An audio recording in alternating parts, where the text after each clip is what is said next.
Anaemia અટકાવવા આરોગ્ય કર્મી તરીકે ભૂમિકા અને જવાબદારીઓ. એનિમિયા અટકાવવા માટેની સચોટ રીત. બાળકો 6 મહિનાથી 5 વર્ષ સુધીના તમામ બાળકોને અઠવાડિયામાં 2 વાર 1 મિલી લોહતત્વની સિરપ આંગણવાડી કાર્યકર મારફતે પીવડાવવી. 5થી 10 વર્ષ સુધીના તમામ બાળકોને દર બુધવારે 1 લોહતત્વની નાની ગોળી વર્ગ શિક્ષક દ્વારા ગળાવવી. 10થી 11 વર્ષના શાળાએ જતા કિશોર અને કિશોરીઓને દર બુધવારે વર્ગ શિક્ષક મારફતે તેમજ 10થી 19 વર્ષની શાળાએ ન જતી કિશોરીઓને આંગણવાડી વર્કર દ્વારા લોહતત્વની મોટી ગોળી ગળાવવામાં આવે છે.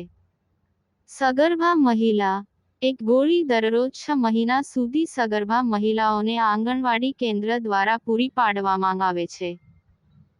મહિલા આરોગ્ય કાર્યકર દ્વારા કોર્સ પૂરો કરાવવો જોઈએ. ધાત્રી માતા 1 ગોળી દરરોજ 6 મહિના સુધી ધાત્રી માતાઓને આંગણવાડી કેન્દ્ર દ્વારા પૂરી પાડવામાં આવે છે. મહિલા આરોગ્ય કાર્યકર દ્વારા કોર્સ પૂરો કરાવવો જોઈએ. લોહતત્વ અને પ્રોટીનથી ભરપૂર હોય તેવો ખોરાક આપવા અંગે અને પૂરતા પ્રમાણમાં પોષણ જાળવવા અંગે તમે સલાહ આપો. ગોળ, દૂધ, ઈંડા, કઠોળ, લીલા પાંદડાવાળા શાકભાજી, જામફળ, સફરજન વગેરે. લોહતત્વની ગોળીની આડઅસર થતી અટકાવવા માટે લોહતત્વની ગોળી, સિરપ ક્યારેય ભૂખ્યા પેટે લેવું નહીં. જો બાળક અતિકુપોષિત હોય તો તેને લોહતત્વનું સિરપ પીવડાવવું નહીં. બાળકને વધારે તાવ હોય તો પણ લોહતત્વનું સિરપ પીવડાવવું નહીં. લોહતત્વની ગોળી પહેલીવાર લેવાથી કાળા રંગનો ઝાડો થાય, ઝાડાની સંખ્યામાં વધારો અથવા ઘટાડો થઈ શકે છે, ઉકા આવવા કે છાતીમાં બળતરા થવી તે બિલકુલ સામાન્ય છે. તે વિશે જાણકારી આપો. સગર્ભા માતામાં એનિમિયા પ્રોટોકોલ. સગર્ભા માતાને 4, 6, 8 માસે હિમોગ્લોબિનની તપાસ કરાવવી. લોગ્લોબિનની 10 ગ્રામથી વધુ IF-A ગોળી. દરરોજની 1 ગોળી એકવાર 5 માસ માટે, કુલ 180 ગોળી. 6થી 10 gm. દરરોજની 2 ગોળી, સવાર સાંજ કુલ 360 ગોળી. 2 વાર 3 માસ માટે. અન્ય સારવાર. એક જ વાર આલ્બેન્ડોઝોલ કૃમિનાશક 400 મિલી/ગ્રામ. સંદર્ભ સેવા. 6થી 8 ગ્રામ હોય તો મમતા સંદર્ભ કેન્દ્ર કે નિયત કરેલ સામૂહિક આરોગ્ય કેન્દ્ર પર સંદર્ભ સેવા માટે લઈ જવી. સંદર્ભ સેવા પરથી અન્ય સૂચના ન હોય તો પ્રસૂતિ સુધી દરરોજ 1 ગોળી એકવાર.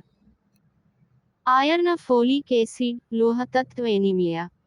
એનિમિયાની પરખ તમે પણ કરી શકો. ચિહ્નો.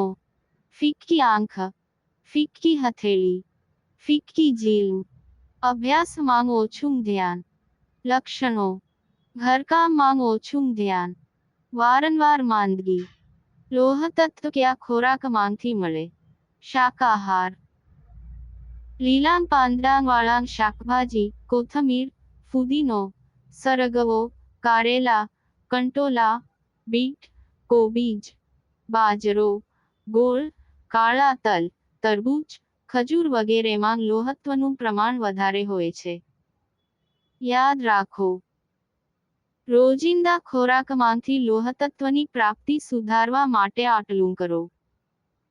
તમારા ભોજનમાં નીચેના દરેકમાંથી એકનો દરરોજ ઉપયોગ કરો. ભોજન સાથે ચા, કોફી લેવાનું ટાળો. આંબળાં, જામફળ, સંતરા વગેરે. ફણગાવેલાં કઠોળ, લીંબુનો ઉપયોગ વધારો. આરોગ્ય વિષય તમામ જાણકારી માટે અને આરોગ્યની વિવિધ સ્પર્ધાત્મક પરીક્ષા વિષયક, જેવી કે MPSW, FSW, sanitary inspector, staff nurse, pharmacist, lab technician, CHO, મુખ્ય સેવિકા આંગણવાડી વર્કર, CDPO ના અભ્યાસક્રમ માટે ચેનલને લાઇક કરો, શેર કરો અને સબસ્ક્રાઇબ કરો.